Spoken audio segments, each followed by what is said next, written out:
Big story. For the first time since Roe v. Wade reversal, a Wisconsin judge hears arguments about the state's abortion ban. Our Jason Calvi live tonight with the first question debated in court today. Jason?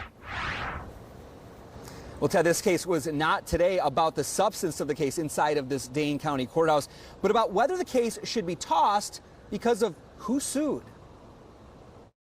The issue Your Honor has brought up, justiciability. The court hearing was technical. Through the footnote, a procedural debate about whether the judge should toss the case. that is an absolutely untenable position.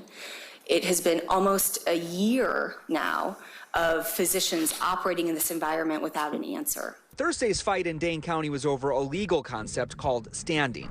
Whether Attorney General Josh Kaul had the right to bring the lawsuit because he wasn't personally hurt. The plaintiff's lawsuit is unprecedented in Wisconsin history. One of the three district attorneys Kaul sued, Republican Joe Urmanski of Sheboygan County, is trying to have the case thrown out. The plaintiffs, the Attorney General, and other state officials and agencies have sued district attorneys, other state officers, over what amounts to a difference of opinion and the plaintiff's own desire to know what the law is. The AG filed the case in June when the U.S. Supreme Court struck down Roe v. Wade.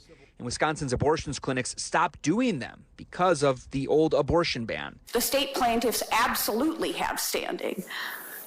The state plaintiffs have mandatory statutory duties, not discretionary, mandatory duties that require them to know what is and is not criminal law on abortion in the state of Wisconsin. The AG's lawsuit says there's a conflict in state law, and the new supersedes the old. The 1849 abortion law bans mostly all abortions, except to save the life of the mother. But then there's later abortion laws that came after Roe that ban abortions later in pregnancy. Everybody was attuned to this issue at the time, and they chose not to repeal the law.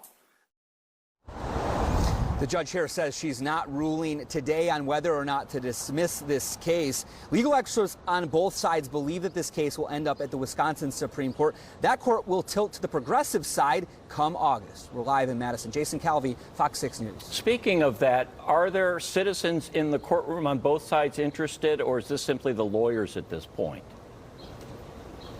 Well, inside the courtroom, there were media from all over the area, as well as journalists and things like that. There were activists from both sides inside the courtroom. We saw really a small crowd, very, very small crowd, 5, 6, 7 people outside of the court here as well that were standing out with signs on the pro-life side of things. But again, we are going to continue to watch this. This was just a procedural issue about whether or not this judge should dismiss this case. Right now, that decision hasn't been made here in Dane County. It's the first step of many. All right, Jason Calvi, thank you.